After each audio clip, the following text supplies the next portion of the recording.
반갑습니다. 사회자가 조금 전에 이렇게 비에 대해서 얘기를 했는데요. 일주일 동안 비가 되게 많이 왔던 것 같습니다. 오늘 아침에도 비가 오고요. 혹시 피해 입으신 분은 없으시죠? 피해가 없는 것들 또한 하나님의 은혜라는 생각들이 들어지고요.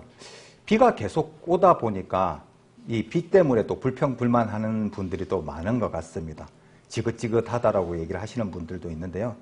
성경의 말씀에 보니까 하나님은 그 때를 맞춰서 이른 비와 늦은 비를 내리신다라는 말씀이 있는데요. 이 말씀을 이렇게 생각을 해볼 때, 이 비가 내리는 것조차도 하나님의 그 은혜고 섭리라는 생각들이 들어집니다. 왜냐하면 만일 우리들이 이제 물을 쓰고 있는데 이 물이 비가 내리지 않으면 언젠가는 고갈이 돼서 물이 없어져서 불편함을 겪을 거고요. 또 물이 고갈되지 않더라도 고여 있는 물들은 썩기 마련이지 않습니까? 그래서 비가 내리는 것이 결코 나쁜 것은 아닌데 우리가 느끼는 그 현상, 불평불만하는 모습들이 조금 있는데 이것들을 하나님의 말씀에 이제 곰곰이 비춰서 생각해 보면 참 은혜롭다라는 생각들이 들어지거든요. 또 이렇게 이제 조금 있으면 이제 장마가 물러가고 나면 또 이제 태풍이 오는데요. 저도 태풍에 대한 되게 이제 트라우마가 있습니다. 어렸을 때 태풍이 너무 큰 이제 피해를 봤던 것들은 경험이 있어서 태풍이 온다는 것에 대한 이제 트라우마가 있는데 태풍조차도 하나님이 이렇게 그 섭리거든요. 지구의 환경들을 정화시키는 역할을 하기 때문에 없어서는 안 되는 것이지만 현상을 보고 우리들이 불만을 갖게 되는데 그런 것들도 한번 살펴보시면 이 내리는 비마저 때로는 활동하기 힘든 이제 비가 내려서 활동하기 힘든 이것마저도 하나님이 주시는 귀한 은혜라는 생각들이 들어지면 더욱더 이렇게 감사하는 삶들을 살 수 있을 것 같습니다. 오늘 제가 이렇게 정장을 또 입고 왔는데요. 이게 제가 오늘 처음 입어본 정장이거든요. 보이십니까? 멋져 보이십니까? 감사합니다. 그렇게 했는데 차마 멋져 보인다고 않다고 말을 할 수는 없어서 멋지다고 해주신 건 아닌가 싶은 생각도 들고요. 제가 이렇게 제가 모습이 어떠냐고 여쭤본 것은 설교를 조금 더 이해하기 쉽게 해드리기 위해서 질문을 한번 드려봤습니다. 저는 평소에 이렇게 정장을 잘 입지도 않고 또 회사에서 이제 생활을 많이 하는데 회사에서 정장을 입고 일을 할 수 있는 상황들은 아니어서 잘 입진 않습니다. 그래서 정장 스타일의 옷이 있는데요. 그래도 이렇게 정장을 입고 이 자리에 서는 것은 성도님들을 이렇게 만나 뵐 때 정장을 입는 것은 깔끔하게 보이기 위함도 있지만 성도님 한 분을 한 분을 대하는 그 격식을 갖춰야 되는 격식을 하는 것이 성도님을 대한 예의라는 생각들도 들어져서 이렇게 평소 때는 잘 입진 않지만 이제 이 자리에 서게 되거나 가끔가다 이제 종종 주일 첫 주에 성찬위원으로 이렇게 나서다 보니까 이렇게 정장을 입게 됩니다. 오늘처럼 이렇게 정장을 입는 날이면 저는 평소에 다른 날보다 조금 더 이렇게 거울을 많이 보게 되는 것 같습니다.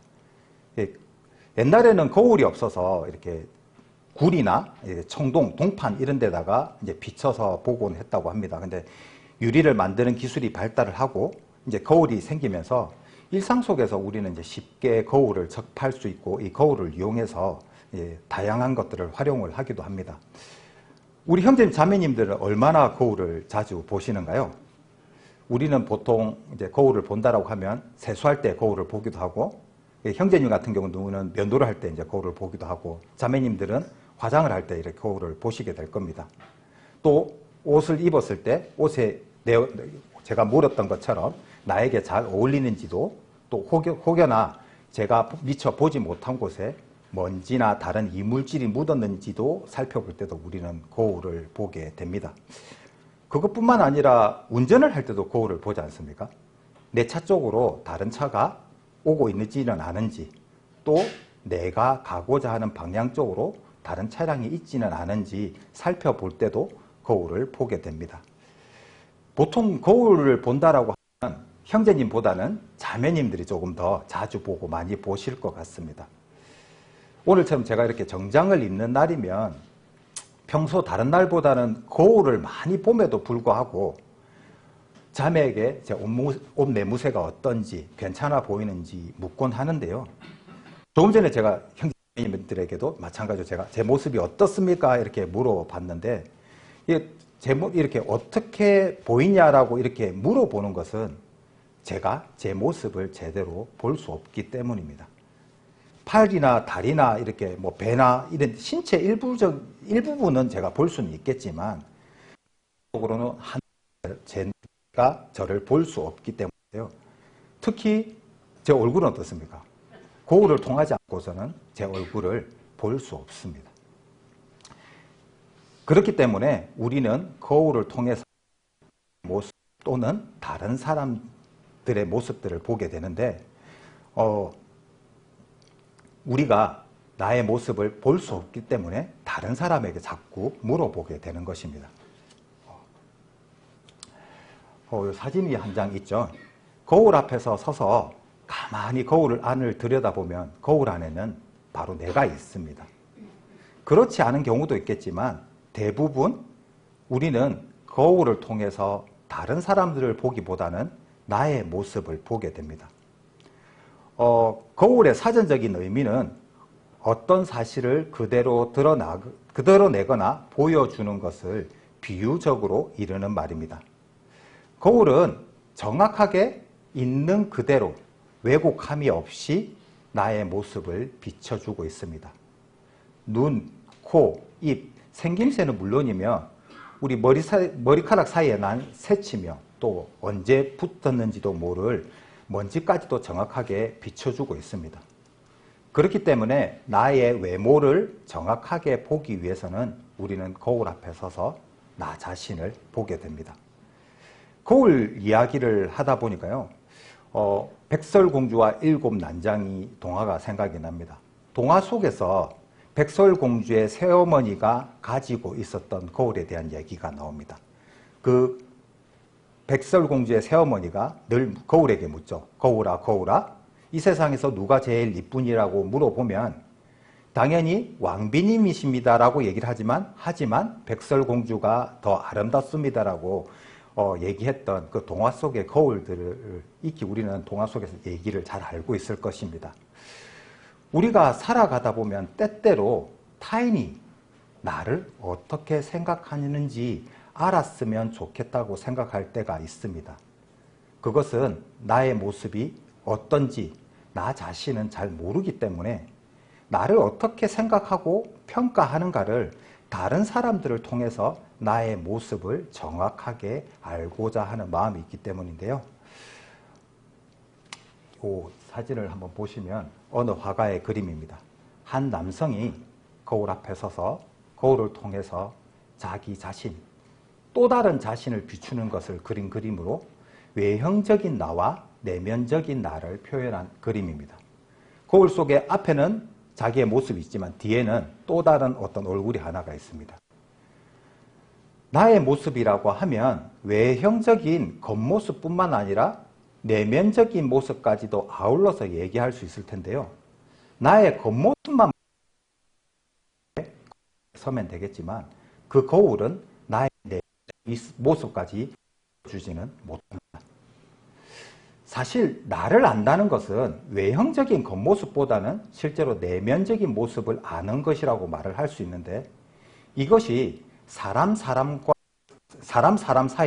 성도와 성도 사이 그리고 하나님과 나 사이에 매우 중요한 일입니다. 복음에 관해서 얘기를 잠시 해보겠습니다. 2000년 전에 예수 그리스도가 이 땅에 오셔서 이 세상 죄를 하시기 위해서 십자가에 피 흘리고 돌아가심으로 말미암아 영원한 속죄가 이루어졌다는 사실을 믿음으로 우리는 구원받은 새 사람이 되었습니다. 맞습니까? 하지만 이 복음에는 전제 조건이 하나가 있습니다. 그것이 무엇이냐면 바로 나 자신이 어떠한 사람인지 알아야 하는 것인데요. 예수 그리스도가 영원한 속죄를 이루었던 전제는 무엇이냐면 이는 했다는 사실입니다. 나 자신은 어떠한 사람이었습니까? 이 구원이 나에게 이루어지기 위해서는 나라는 사람이 죄인이라는 것을 먼저 알아야 한다는 것인데요. 정확하게 나에 대해서 알아야만이 자기 부인을 할 수 있고 자기 부인을 통해서 구원에 이를 수 있는 것입니다. 더 나아가 우리를 위해서 이 땅에 오신 예수 그리스도를 닮아가는 경건한 삶을 살기 위해서는 반드시 나 자신을 아는 것이 중요합니다. 이처럼 나 자신을 안다는 것은 매우 중요한 일인데요. 객관적으로 나의 모습이 어떤 누군가가 보고 얘기를 해줬으면 좋겠지만 실제로 내 주변에 있는 사람들에게 나에 대해서 물어보면 있는 그대로 얘기해주는 사람이 사실 잘 없습니다. 설령 나의 모습에 대해서 주변 사람들이 얘기를 해주더라도 그 말들이 우리 마음에 잘 와닿지는 않습니다. 그것은 나에 대해서 어떤 칭찬하는 내용이나 좋은 얘기가 없어서가 아니라 내 모습을 정확하게 그 사람들이 얘기해주고 있지 않음을 느끼기 때문인데요. 우리는 나의 모습이 어떤지 모른다고 말을 하지만 어쩌면 나에 대해서 가장 잘 아는 것은 바로 나 자신일 것입니다. 나 자신이 나에 대해서 가장 잘 알고 있음에도 불구하고 우리는 있는 그대로의 내 모습을 말하기보다는 나의 부족하거나 다른 사람이 알면 곤란한 것들을 숨기고 왜곡하곤 하는데요. 이러한 상황들이 지속되고 반복되다 보면 내가 어떠한 사람인지 제대로 알지 못하고 있다는 착각을 일으키게 됩니다. 그리스도인의 삶의 모습에서 합당하지 않은 나의 모습은 주변 상황이나 일어난 일에 대해서 핑계들로 또 그릇된 모습들을 합리화하고 또 핑계대곤 하는데요. 반대로 그리스도인의 삶의 모습에 합당한 나의 모습은 어떻게 합니까? 나 자신을 축혀 세움으로써 나르시즘에 빠져들기도 하는데요. 이러한 나의 모습은 자신을 하고 그리스도의 복음에 합당한 삶을 살기에는 너무나 부족한 삶의 모습일 것입니다. 나를 제대로 알지 못하면 자기 부인이 제대로 될 수 없는 것입니다. 본문 말씀 다시 한번 살펴보도록 하겠습니다.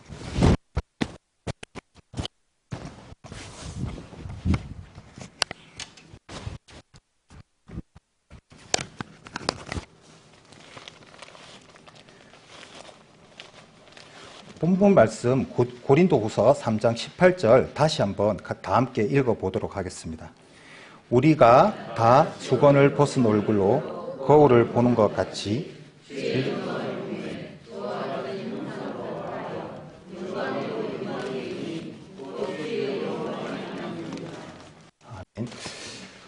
우리는 거울을 통해 왜곡되지 않은 그대로의 나의 겉모습을 보는 것처럼 정확한 나의 내면의 모습을 볼 수 있어야 합니다. 나의 생각이나 관념이나 경험 등으로 나의 모습을 왜곡시켜서는 안 됩니다. 하지만 나의 모습에 대해서 정확하게 알고 있다 하더라도 그리스도인으로서 합당치 못한 나의 모습을 바꾸고자 하는 마음의 의지가 없다면 나의 모습을 정확하게 안다는 것은 별 의미 없는 일이 될 것입니다.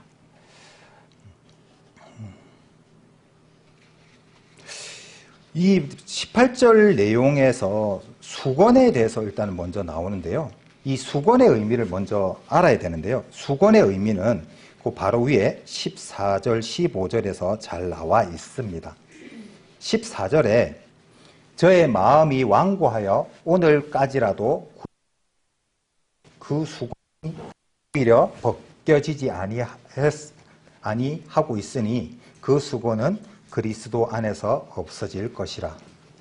이 수건의 원인 칼림마는 유대인의 영적 무지와 오해, 예수 그리스도를 거부하는 불신앙, 사랑이 상실된 편견과 엄격한 율법주의적 편견 등을 상징하는 말입니다. 이스라엘 백성들은 모세의 얼굴 영광, 즉 율법의 영광이 곧 사라질 한시적인 것이라는 사실을 깨닫지 못하고 도리어 그것을 영원하고 절대적인 것으로 이해했습니다.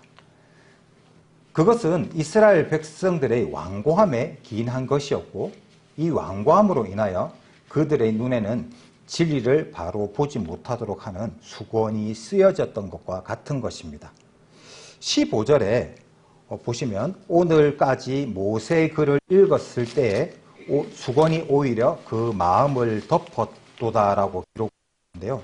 사도 바울은 14절에는 구약이라고 표현을 했지만 본절에서는 모세의 글이라고 바꾸어 표현함으로써 이 수건이 율법에 관한 것임을 밝히고 있는 것인데요. 이것은 유대인들이 계시의 본질을 보지 못하고 있음을 말하는 것으로 여전히 옛것만 보고 새것을 보지 못하고 있음을 말하고 있습니다. 다시 18절로 돌아와서요. 우리가 다 수건을 벗은 얼굴로 라고 되어 있는데요. 유대인들의 눈을 감싸고 있어 그들로 하여금 영적 맹아 상태에 머물게 하는 그 수건은 율법을 완전케 하실 하나님의 은혜와 참된 영적 자유를 인간에게 가져오신 오직 예수 그리스도 안에서만 벗겨질 수 있는 것입니다.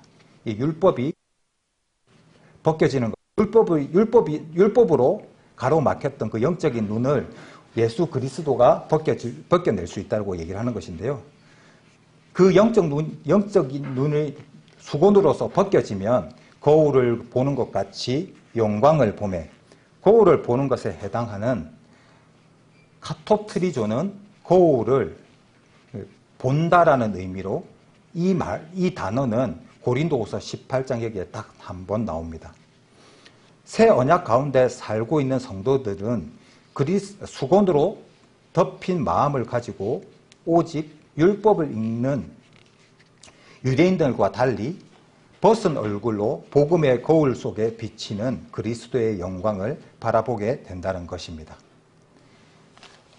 그 밑에 끝 말미에 저희와 같은 형상으로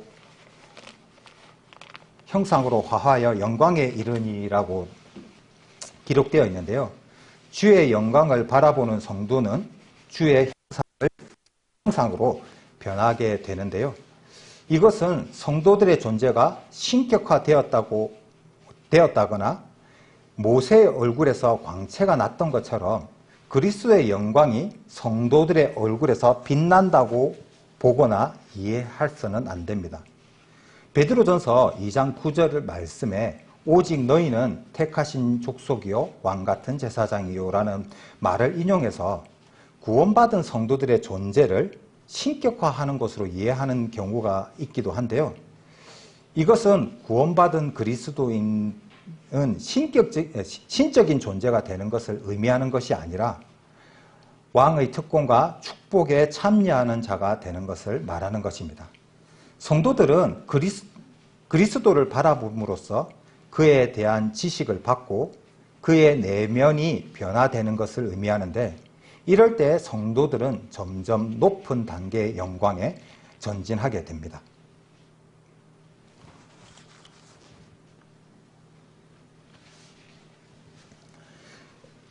예수 그리스도의 재림이 실현될 때는 성도들의 몸이 부활하신 그리스도의 몸과 같이 완전한 영광의 형체를 얻게 될 것인데 이렇게 변화되고 영광스럽게 되는 것은 율법이 아니라 그리스도의 영으로 말미암았다는 사실입니다. 이것은 달리 말해서 성도들의 영광은 자신의 노력이나 업적의 결과가 아니라 하나님의 능력과 은총에 의한 것인데요. 하나님의 구속의 계획은 사람 안에서 하나님의 형상을 회복하는 것, 즉 그리스도를 묵상함으로 오는 변화를 목표하고 있습니다. 그리스도를 구속주로 끊임없이 바라보는 겸손한 그리스도인은 자신의 생애에서 그리스도의 영광이 반영될 것이며 충실하게 그리스도인의 합당한 삶을 지속한다면 자신의 개인적인 그리스도의 경험에서 영광에서 영광으로 나아갈 것입니다. 즉 거울을 바라보는 우리의 삶은 율법의 얽매인 삶이 아니라 수건이 벗어지고 율법의 지배 속에서 벗어난 복음, 즉 새로운 언약으로 말미암은 자유가 있는 우리의 모습이 비춰져야 하는 것인데요. 그리스도에게서 기인하는 영적인 변화는 성령의 역사를 통해서만 일어나는데, 마음에 접근하여 본성을 새롭게 하고 거룩하고 영광스럽게 하기 위하여 그리스도의 완전한 생애를 닮아가는 것이 구원받은 그리스도인들에게 요구되는 삶의 모습이기도 합니다.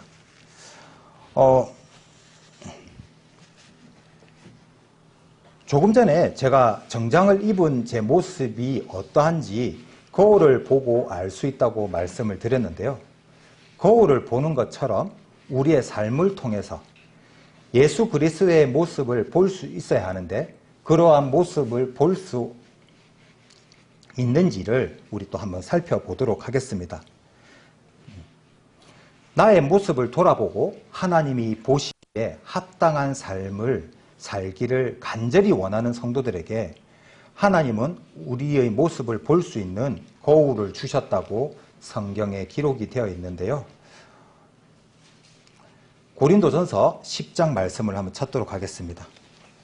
앞으로 조금 넘겨서 고린도전서 10장 말씀입니다.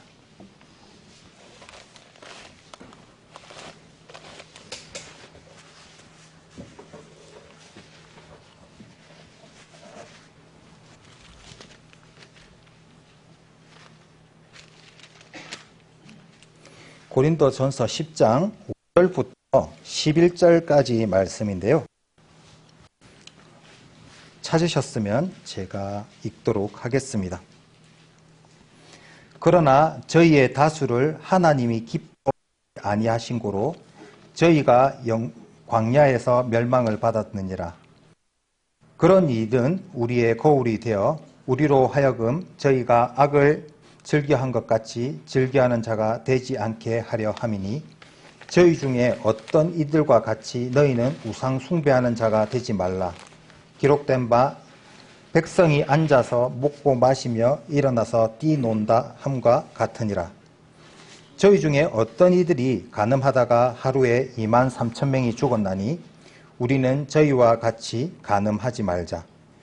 저희 중에 어떤 이들이 주를 시험하다가 뱀에게 멸망하였나니 우리는 저희와 같이 시험하지 말자. 저희 중에 어떤 이들이 원망하다가 멸망시키는 자에게 멸망하였나니 너희는 저희와 같이 원망하지 말라. 저희에게 당한 일이 거울이 되고 또한 말세를 만난 우리의 경계로 기록하였느니라.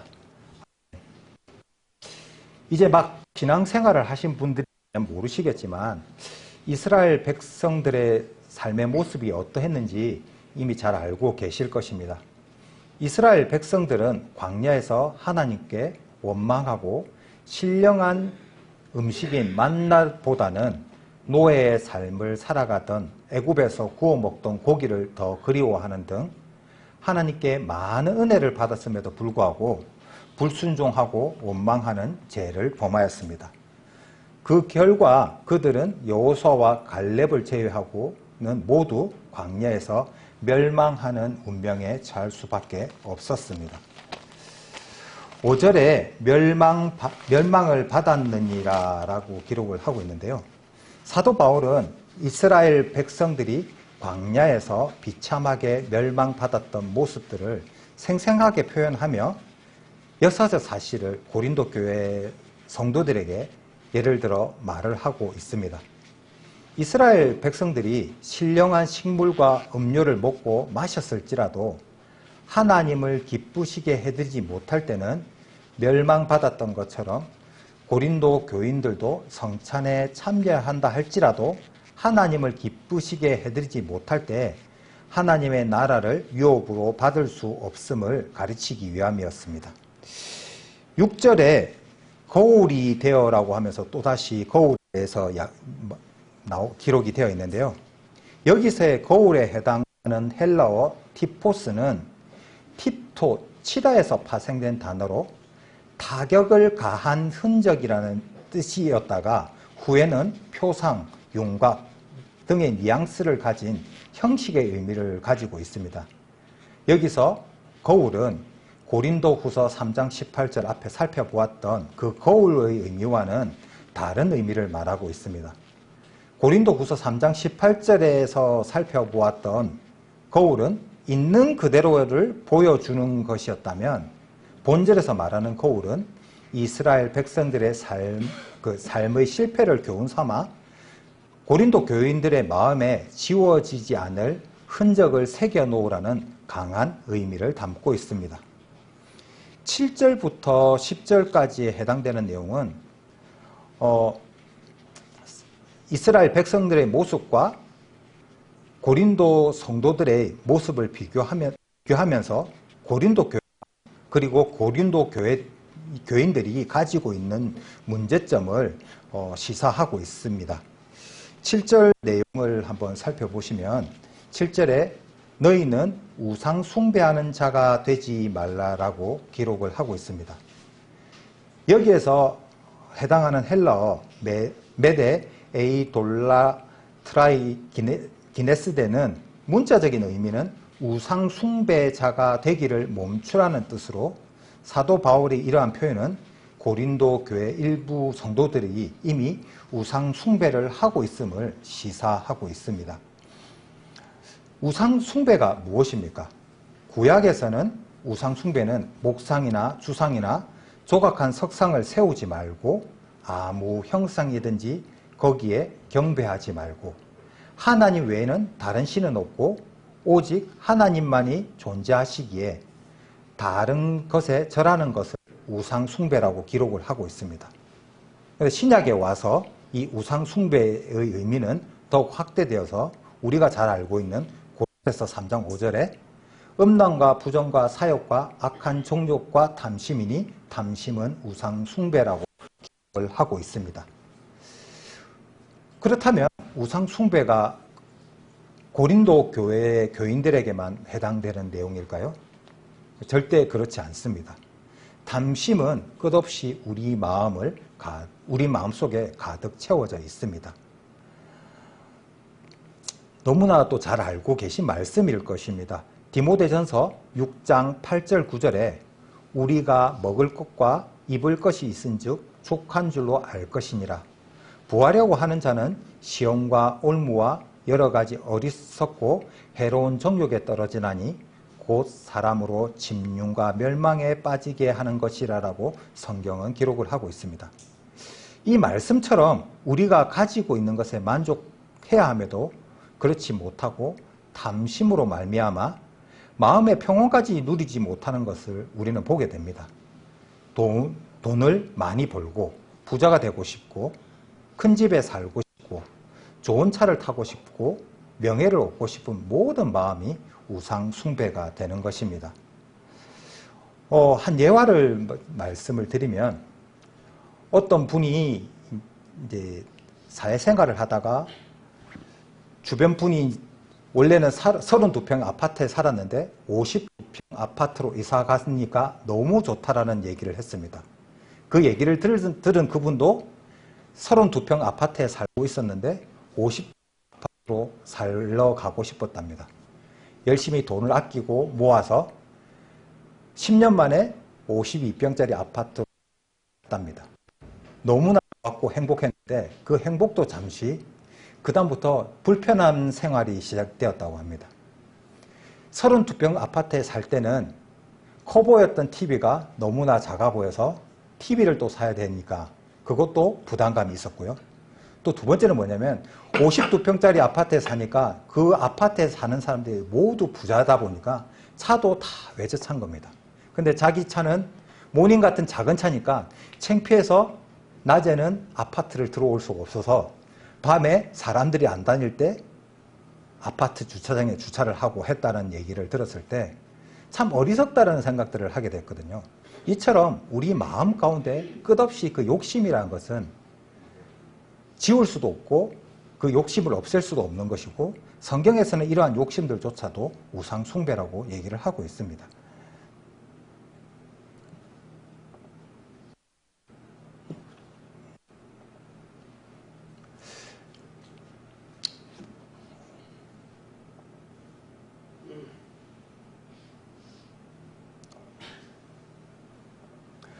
8절에 저희 중에 어떤 이들이 간음하다가라고 기록을 하고 있는데요.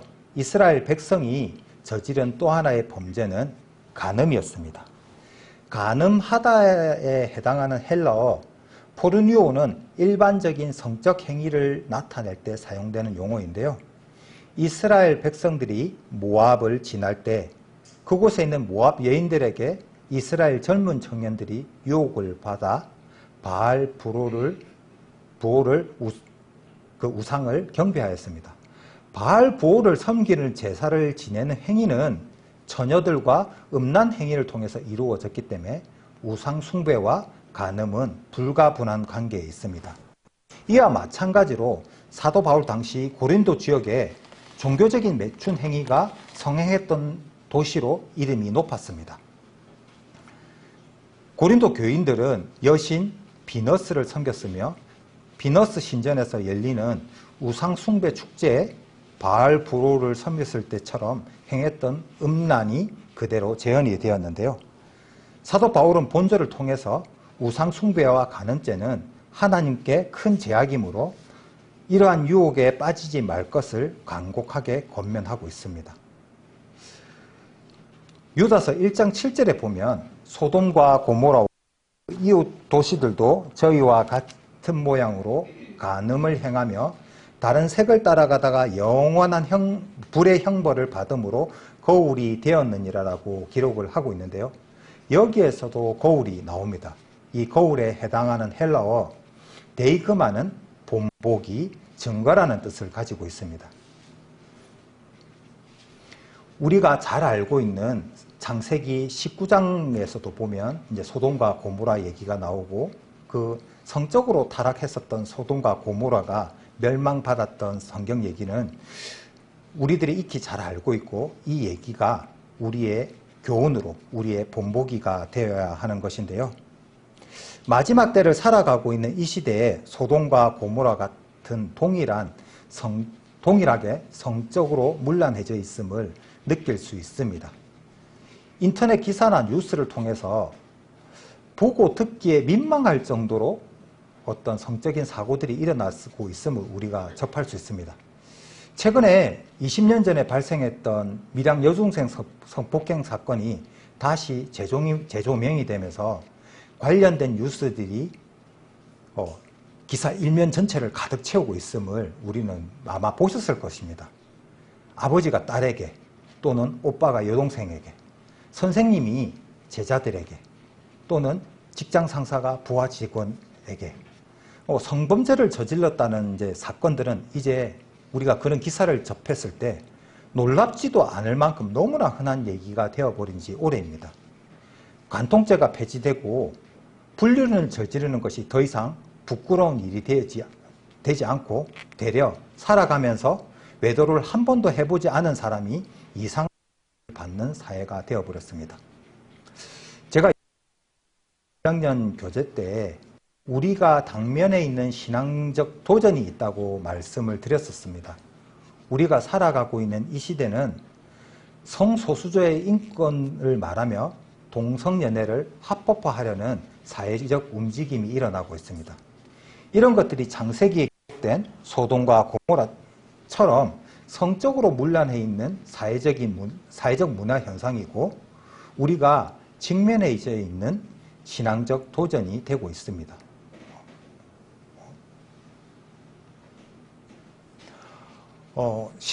9절에 시험하다가라고 되어 있는데요. 이에 해당하는 에크페일라조메는 하나님의 선하심, 능력, 지혜 등을 그릇된 동기에서 알아보려고 하는 인간의 생각을 가리키는 동사입니다. 이스라엘 백성들은 광야에서 죄에 대한 하나님의 관용을 시험하고 구원합니다. 하나님을 시험하는 것은 인간이 범할 수 있는 죄 중에 가장 큰 죄입니다.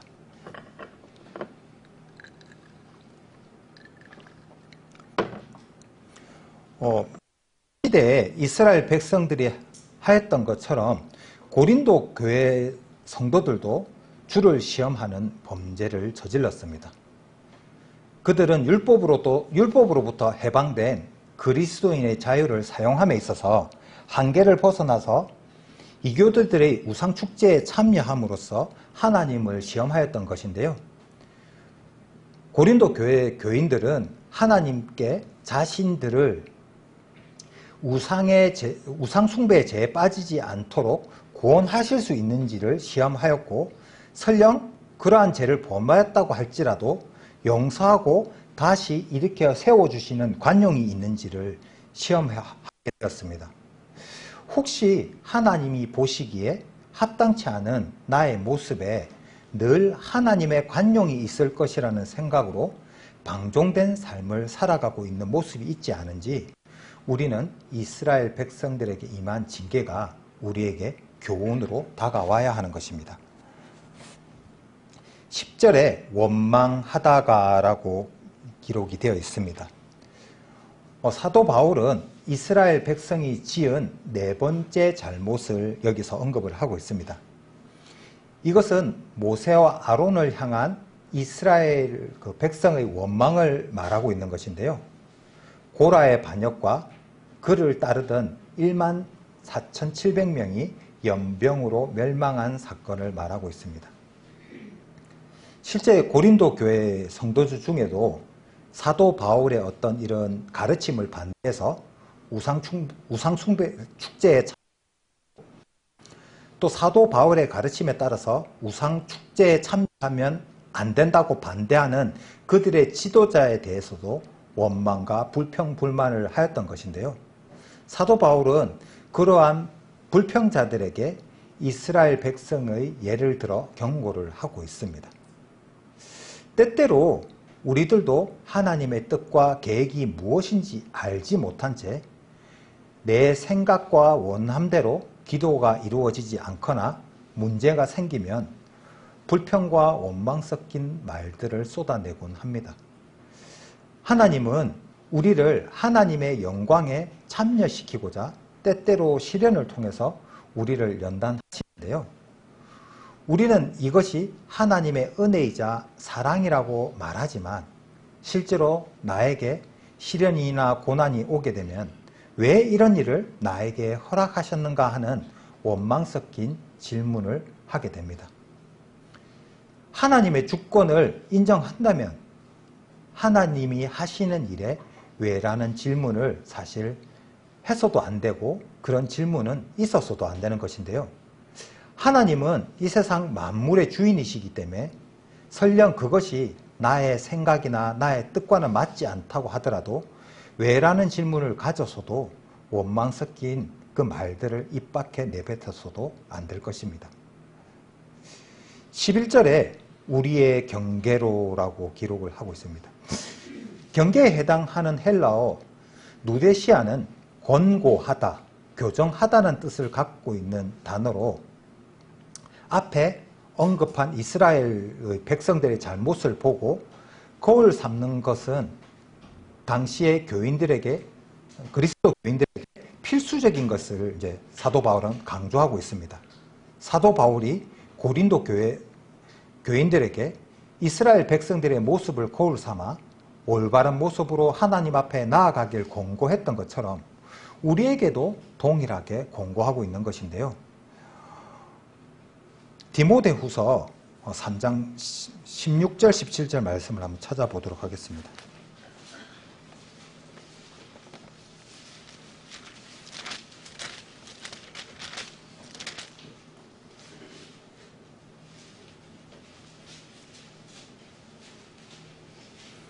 디모데후서 3장 16절 17절 말씀. 모든 성경은 하나님의 감동으로 된 것으로 교훈과 책망과 바르게 함과 의로 교육하기에 유익하니 이는 하나님의 사람으로 온전케 하며 모든 선한 일을 행하기에 온전케 하려 함이니라. 이 말씀은 전도 집회 때 성경을 기록한 목적을 설명할 때 많이 들어왔던 말씀일 것입니다. 이 성경을 기록함에 있어서 어떠한 목적이 있는지를 이렇게 알려주고 있는 말씀인데요. 성경을 통해서 우리는 자신을 돌아보고 교훈 삼고 나의 믿음이, 우리의 믿음이 성장해 가야 하는 것입니다. 아이들이 키가 자랄 수 있는 것은 성장판이 닫히지 않아서인데요. 아이들의 키가 크게 자라게 하려면 지속적으로 성장판을 자극해줘야 하는데 우리의 믿음도 마찬가지입니다. 성경을 통해서 자기 자신 스스로를 돌아보고 지속적으로 믿음의 성장판을 자극할 때 우리의 믿음이 성장해 갈 수 있는 것입니다. 이 세상 그 어떤 것과도 바꿀 수 없는 귀한 구원이 단순히 내가 하나님 나라에 이룰 수 있는 것만으로 머물러 버린다면 그 믿음은 성장판이 닫힌 믿음이라고 말할 수 있을 것입니다. 야고보서 말씀을 한번 찾도록 하겠습니다. 야고보서 1장 22절에서 23절 말씀입니다. 야고보서 1장 22절에서 24절 말씀입니다.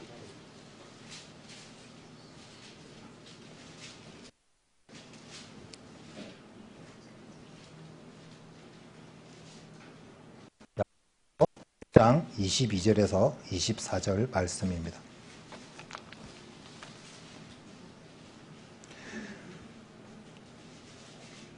찾으셨는 줄 알고 제가 읽도록 하겠습니다. 너희는 도를 행하는 자가 되고 듣기만 하여 자신을 속이는 자가 되지 말라. 누구든지 도를 듣고 행하지 아니하면 그는 거울로 자기의 생긴 얼굴을 보는 사람과 같으니 제 자신을 보고 가서 그 모양이 어떠한 것을 곧 잊어버리거니와. 아멘. 22절에 너희는 도를 듣고 행하는 자가 되고라고 기록을 하고 있습니다.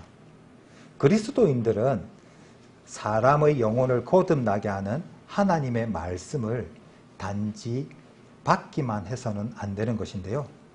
단지 듣는 것만 좋아하는 자는 나태한 자이며 자기 자신을 속이는 자가 되는 것인데, 그래서 야고보는 말씀을 행하는 자가 될 것을 권면하고 있습니다. 이 행하는 자에 해당하는 헬라어 포에이테스는 아사라는 행하다에서 유래한 것으로 윤리적인 측면의 행위를 가리키고 있는데요. 포이에테스는 하나님의 말씀을 받고 그 말씀을 행함으로 옮기며 증거하는 자를 의미합니다. 듣기만 하여 자신을 속이는 자가 되지 않기 위해서는 그 들은 말씀을 행해야 되고 그 행하는 것에 대한 책임이 있습니다. 그러나 그 책임을 수행하지 않고 말씀을 듣는 것만으로 하나님의 영광스러운 보좌에 참여할 수 있을 것이라고 생각을 한다면 그것은 자기 자신을 기만하는 행위에 해당하는 것입니다. 23절에 누구든지 도를 듣고 행하지 아니하면 그는 거울로 자기의 생긴 얼굴을 보는 사람 같으니 라고 기록을 하고 있는데요. 야고보는 도를 듣고 행치 않은 자는 거울을 보는 사람의 비유를 하고 있습니다. 보는에 해당하는 헬라어 카타노에오는 경솔하게 힐끔힐끔 쳐다보는 것이 아니라 주의를 기울여서 자세히 관찰하는 것을 의미합니다. 사도 바울 당시에 거울은 유리가 아닌 구리 재질로 만들어졌기 때문에 거울 속에 비친 자기 자신의 모습을 면밀하게 관찰하지만 그 모습이 어떻게 보이냐면 희미하게 보일 뿐인데요. 이것을 단지 말씀을 듣고 행치 않는 것에 비유해서 열심히 주의하여 말씀을 들었다 할지라도 행치 아니하면 희미한 거울을 보는 것과 같다라고 시사하고 있습니다. 거울이 사람의 얼굴이나 몸에 더럽혀진 것을 그대로 비춰주는 것처럼 하나님의 율법은 결점이 많고 죄로 오염된 도덕적인 우리의 용모를 그대로 보여줍니다. 하나님의 말씀을 듣고 이해하는 것은 거울을 들여다보는 것과 같습니다. 예수 그리스도의 성품 안에서 밝히 드러난 율법의 완전한 가르침을 바라보는 가운데 우리는 우리 자신의 부족함과 결점들에 대해서 알게 됩니다. 사도 바울은 로마서에서 율법의 거울로 자신을 보기 전까지는 자신의 부패한 본성을 제대로 알지 못했다고 말합니다. 율법이 없었다면 그는 자기 자신이 도덕적으로 충분히 잘 살고 있다고 생각을 했겠지만, 그가 율법의 숭고한 원칙들을 참으로 이해했을 때는 그때 영적으로 죽었음을 깨달았다고 사도 바울은 간증을 하고 있습니다. 24절에 제 자신을 보고 가서 곧 잊어버리거니와 라고 기록을 하고 있는데요. 말씀을 듣고 행치 않는 것은 마치 희미한 거울을 주의 깊게 살펴서 자기의 얼굴을 관찰하였지만 거울을 떠난과 동시에 자기 자신의 모양이 어땠는지 잊어버리는 것과 같은 것으로, 하나님의 말씀을 듣기만 하는 것이 전부가 아니라 행함이 있어야 함을 시사하고 있습니다. 하나님의 말씀을 이론적인 지식만으로 모든 것이 이루어진다고 할 수 없는 것을 의미하는 것인데요. 오직 듣고 행하는 데 그 목적이 있습니다. 야고보는 보고 가서 잊어버리거니와 이 단순히 과거형 단어를 사용해서 진리의 말씀을 희미하게 듣고 나서 행치 않는 자가 곧 말씀을 잊어버리고 다시 죄의 상태로 돌아가는 모습을 언급하고 있습니다. 야고보는 야고보서 2장 26절에 영혼이 없는 몸이 죽은 것 같이 행함이 없는 믿음은 죽은 것이라고, 행함이 없는 믿음을 영혼이 없는 몸, 즉 시체에 비유를 하고 있습니다. 이 비유는 산믿음이라면 반드시 행함이 뒤따라야 하며, 행함은 반드시 믿음에 기초해야 함을 말하고 있는 것입니다. 디모데후서를 한번 찾아보도록 하겠습니다. 디모데후서 3장입니다. 디모데후서 3장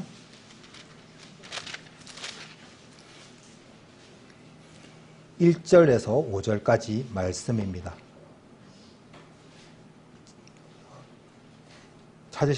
다 찾으신 줄 알고 읽도록 하겠습니다. 내가 이것을 알라. 말세에 고통하는 때가 이르리니 사람들은 자기를 사랑하며 돈을 사랑하며 자긍하며 교만하며 회방하며 부모를 거역하며 감사치 아니하며 거룩치 아니하며 무정하며 원통함을 풀지 아니하며 참소하며 절제하지 못하며 사나우며 선한 것을 좋아 아니하며 배반하여 팔며 조급하며 자고하며 타락을 사랑하기를 하나님 사랑하는 것보다 더하며 경건의 모양은 있으나 경건의 능력은 부인하는 자니 이 같은 자들에게서 내가 돌아서라. 아멘. 1절에 말세라고 기록을 먼저 하고 있는데요.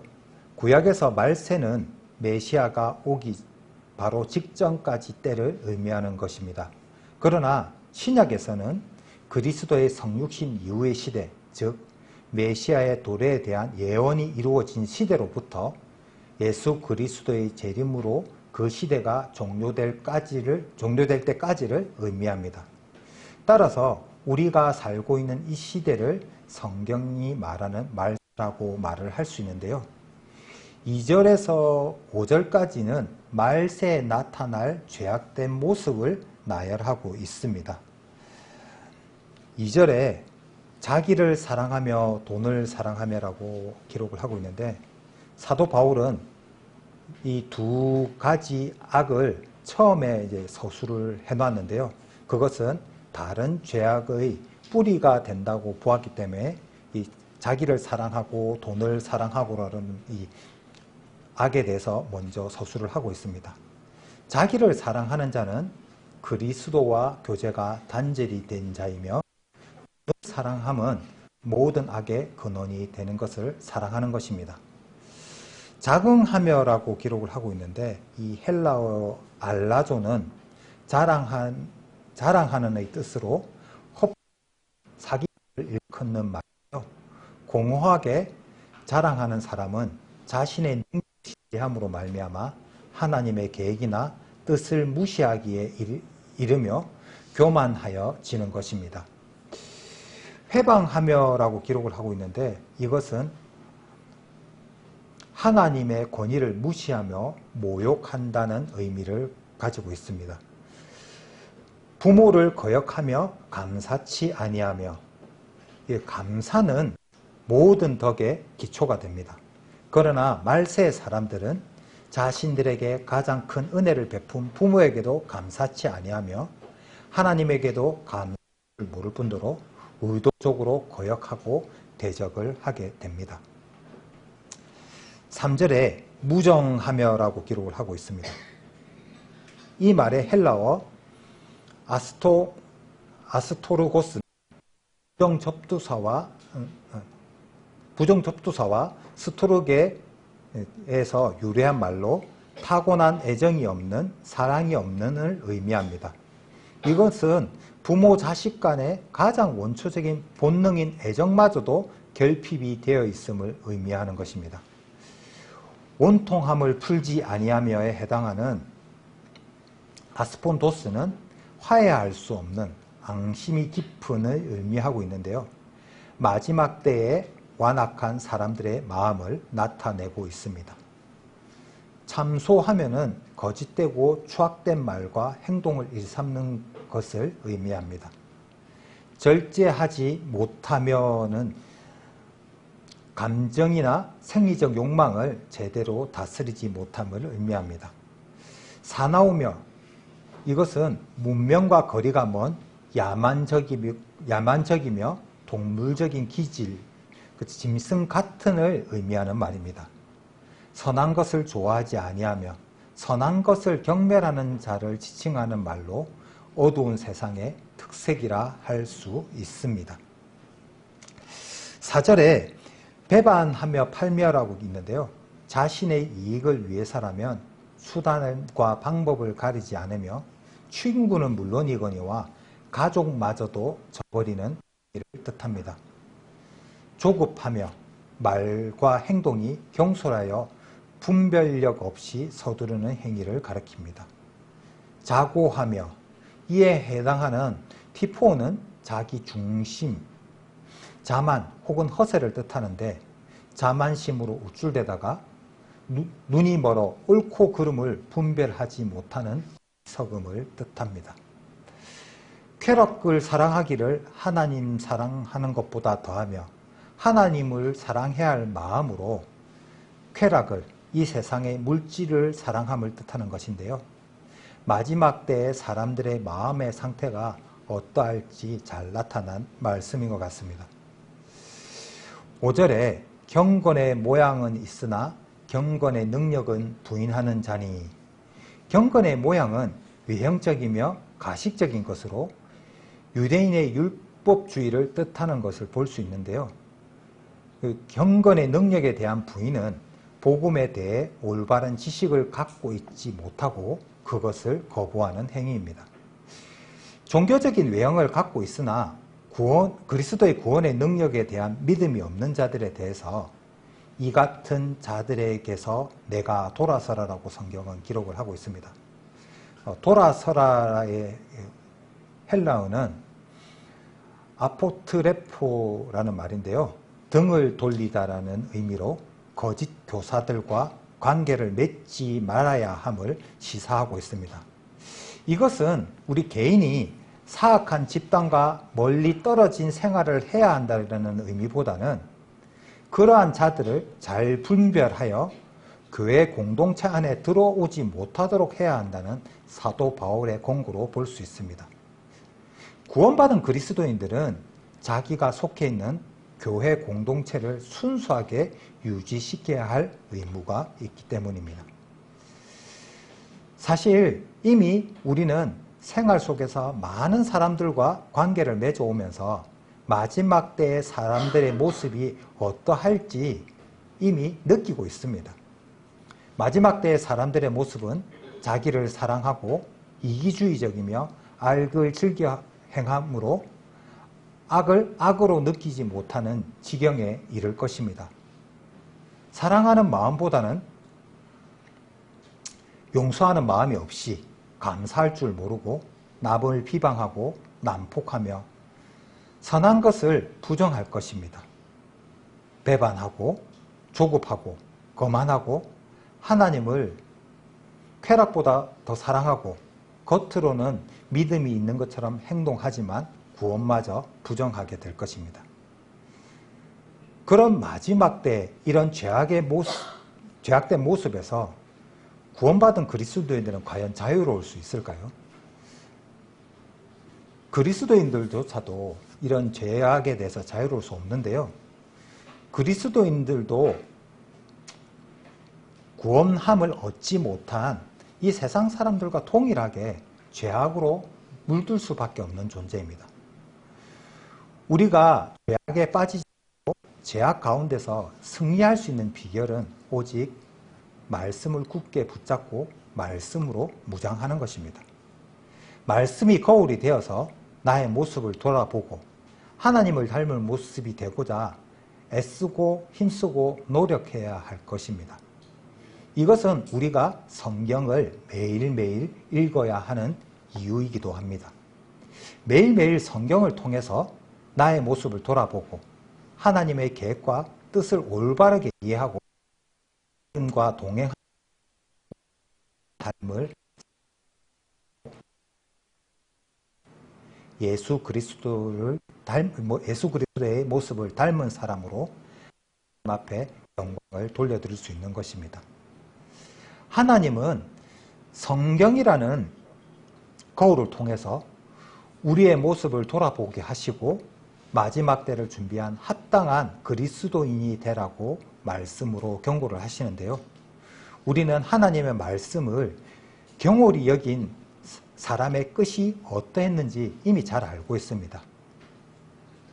하나님의 말씀을 전하는 선지자의 말을 경홀히 여김으로 하나님의 버림을 받았던 사울의 모습을 한번 살펴보도록 하겠습니다. 사무엘상 13장을 한번 찾도록 하겠습니다. 사무엘상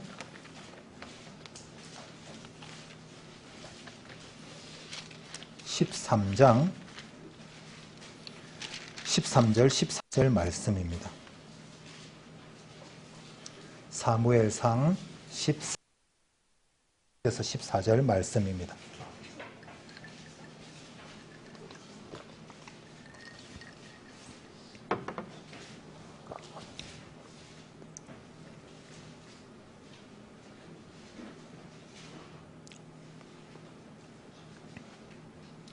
찾으셨는 줄 알고 제가 읽도록 하겠습니다. 사무엘이 사울에게 이르되 왕이 망령되이 행하였도다.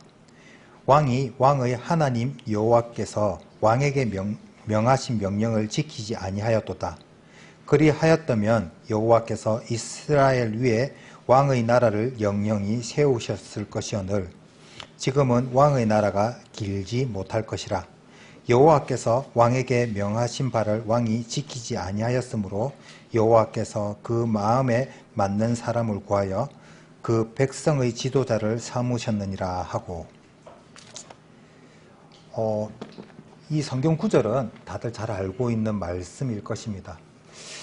이스라엘 백성들은 이웃 나라들처럼 왕을 세우고 자기들이 세운 왕이 자기들을 다스려 줄 것을 원했지만 하나님이 기뻐하시고 원하는 바는 아니었습니다. 하지만 이스라엘 백성들은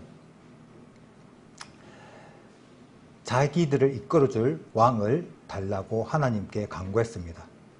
이스라엘 백성들의 이러한 행위는 이제까지 그들을 직접 인도하고 지도하신 하나님을 저버리는 것이었는데요.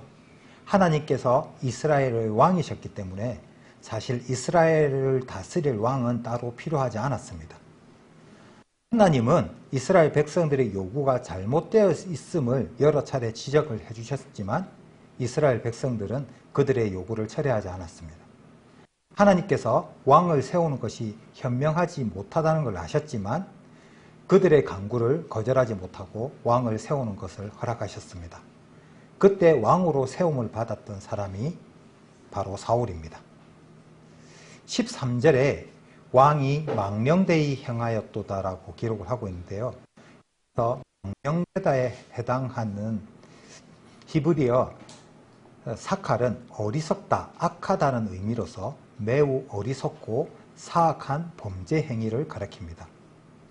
특히 성경적인 의미로는 하나님의 영광과 주권을 침범하는 범죄 행위를 가리킬 때 주로 사용되는 표현입니다. 왕이 여호와의 명령을 지키지 않았도다라고 기록하고 있는데요. 여기서의 명령은 성경에서 구체적으로 명시되어 있던 어떤 율법의 규정을 의미하는 것은 아닙니다. 이것은 이스라엘 정치적 구원을 위해서 하나님의 은혜로 세워진 왕 사울이 자신이 지켜야 했던 직무의 한계를 가리키고 있습니다. 위에 9절에 보면 사울이 가로되 번제와 화목 제물을 이리로 가져오라 하여 번제를 드렸더니라고 기록을 하고 있는데요. 이것이 사울이 지켜야 했던 직무의 한계를 벗어난 것입니다. 여기에서 보면 사울은 자신이 직접 제사장의 역할을 했다는 뜻은 아닙니다. 그때 이 제사는 엘리의 증손 아히멜렉에 의해서 시행되었을 것이기 때문에 사울이 제사를 직접 드렸거나 그 드렸던 제사 자체가 문제가 있는 것은 아닙니다. 다만 그때의 제사의 성격상 반드시 사무엘에 의해서만 드려져야 했을 제사를 사무엘 외에 다른 사람이 제사를 드렸다는 것이 문제의 심각성이 있습니다.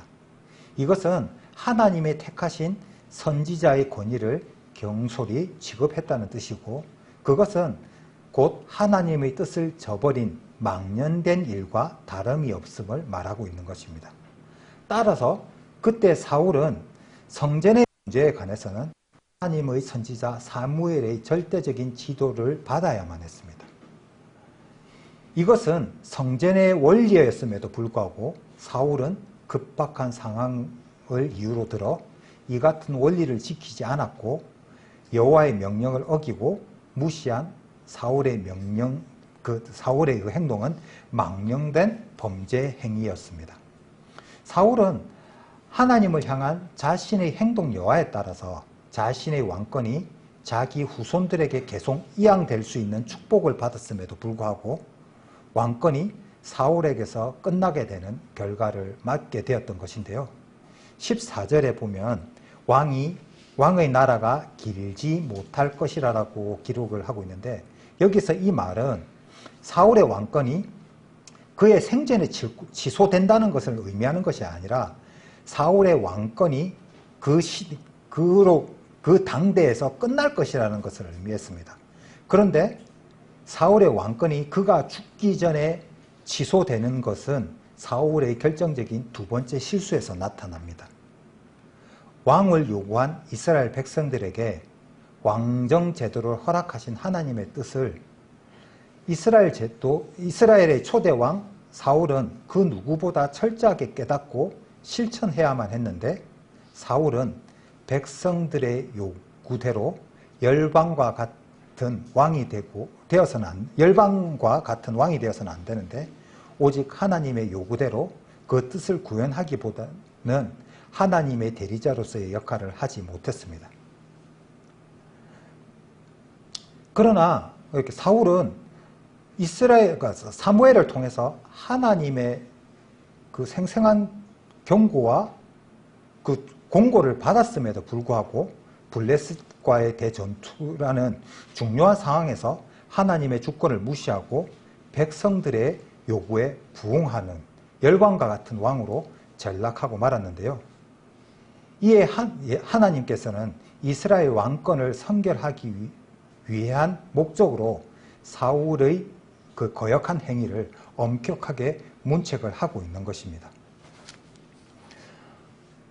사울에 대한 하나님의 징계는 불변적이고 결정적인 것이 아니었습니다.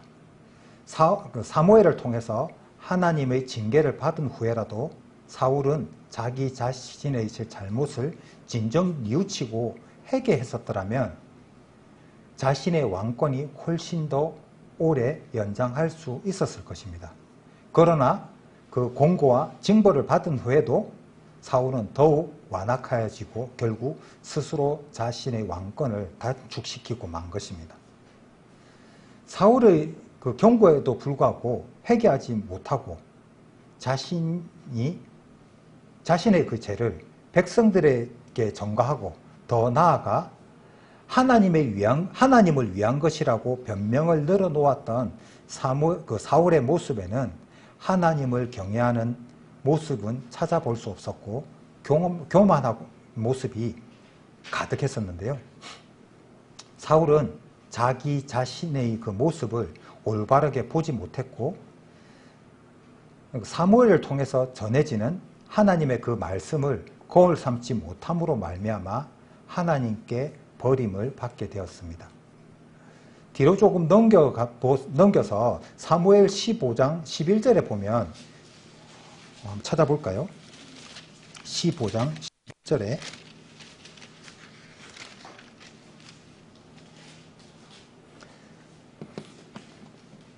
내가 사울을 세워 왕을 삼은 것을 후회하노니 그가 돌이켜서 나를 쫓지 아니하며 내 명령을 이루지 아니하였음이니라 하신지라.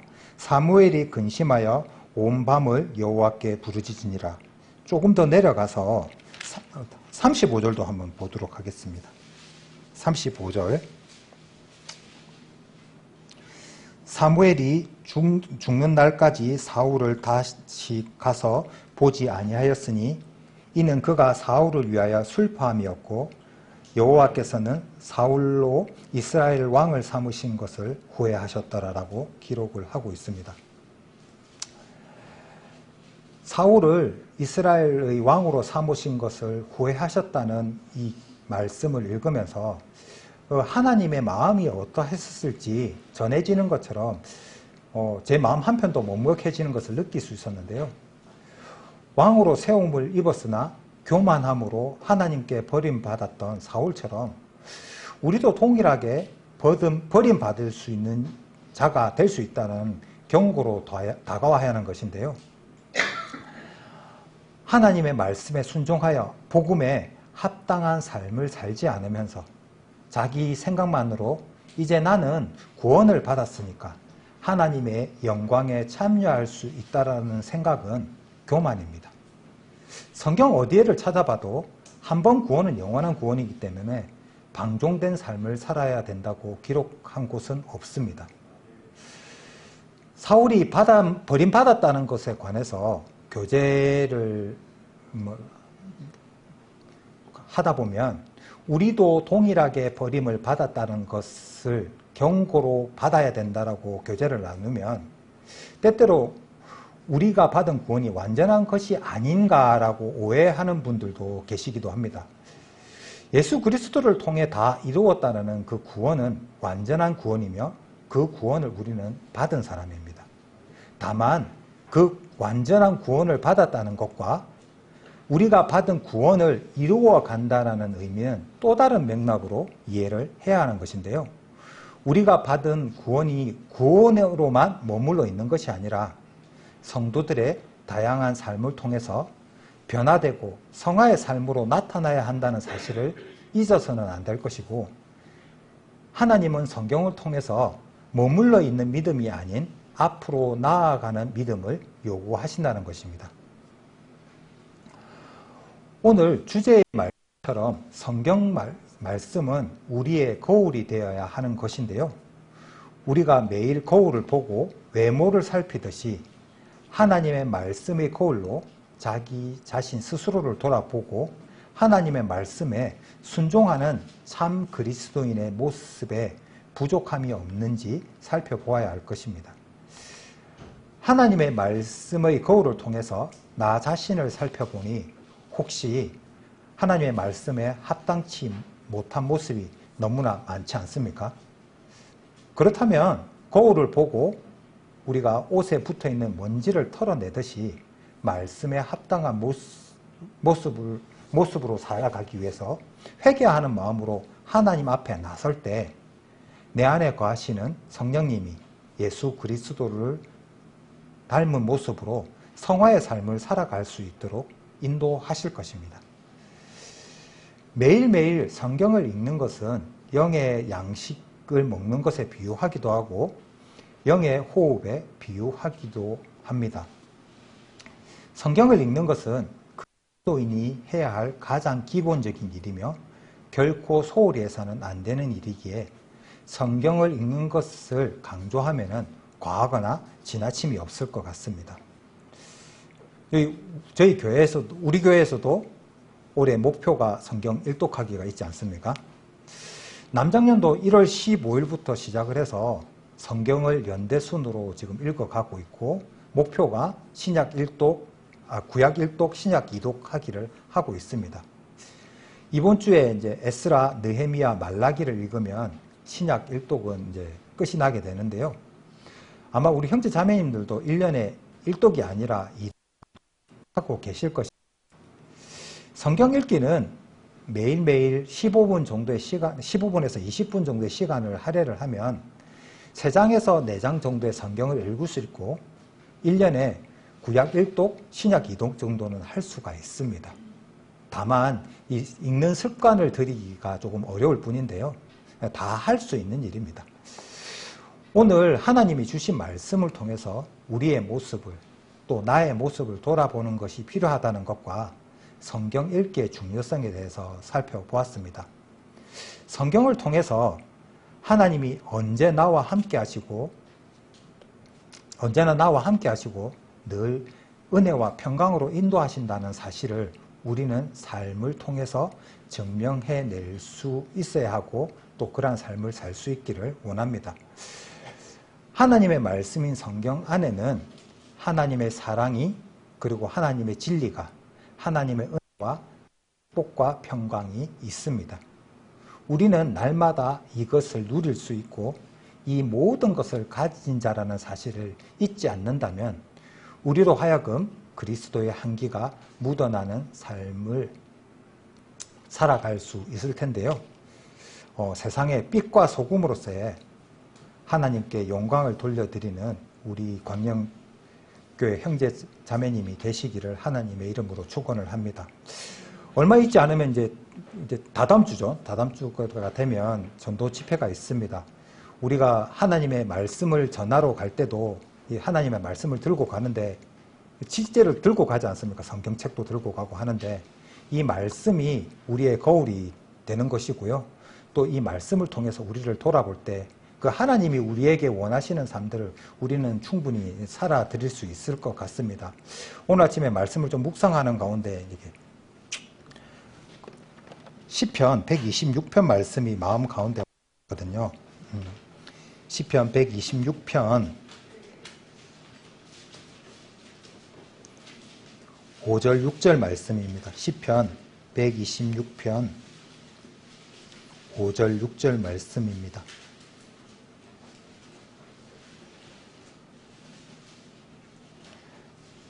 찾으셨는지 알고 제가 읽도록 하겠습니다. 눈물을 흘리며 씨를 뿌리러 가는 자는 기쁨으로 거두리로다. 울며 씨를 뿌리러 가는 자는 정녕 기쁨으로 그 단을 가지고 돌아오리로다. 아멘. 이 말씀이 좀 생각이 났었습니다. 이렇게 늘 말씀을 우리가 상고하고 하지만 그 말씀을 가지고 우리가 갈 때 분명히 그 가운데는 힘듦도 있거든요. 근데 그 힘듦 뒤에는 분명히 그 기쁨이 있다는 사실들을 또 이렇게 알려주신 것 같고, 성경을 통해서 더 많이 우리 모습들을 돌아보고 하나님께 영광을 돌려드릴 수 있었으면 좋을 것 같습니다.